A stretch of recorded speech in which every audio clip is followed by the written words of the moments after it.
Architecturally, the Garvey House is in the colonial revival mode. However, it does have some Regency components, such as its ironwork, which is a recurring element in Williams' designs. This house was built in 1934. There's a wonderful article in the local paper about how this was the most expensive home being built that year. The cost was $40,000, not including the extensive landscaping that Mrs. Garvey had done after the house was constructed. And the article went on to say that she had planned $10,000 worth of landscaping, which in 1934 would have been pretty elaborate landscaping. And you can see from the grounds even today the remains of the extensive landscaping that she did.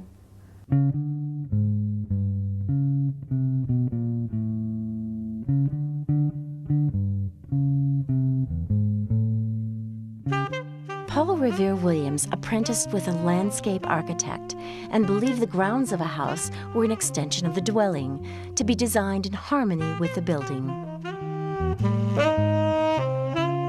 Though some of the garden area remains, much of it was eaten away by additions to the original structure.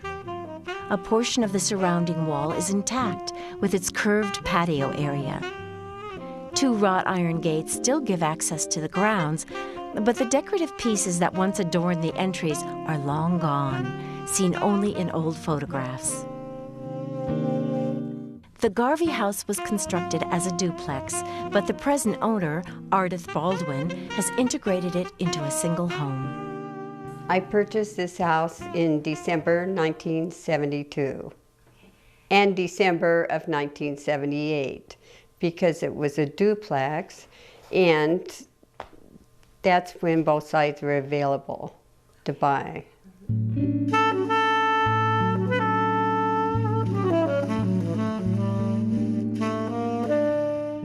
The entry is a small piece of elegance. It boasts a signature Williams staircase that gracefully curves in concert with the wall. The stairway treads are of oak, as is the entry flooring and the handrail. A white wrought iron balustrade complements the oak. The stair risers are accented with a carved wooden molding that completes the look. He really did love to do staircases. If you see some of his other designs, particularly his Beverly Hills and Hollywood designs, he loved to do these gorgeous sweeping staircases.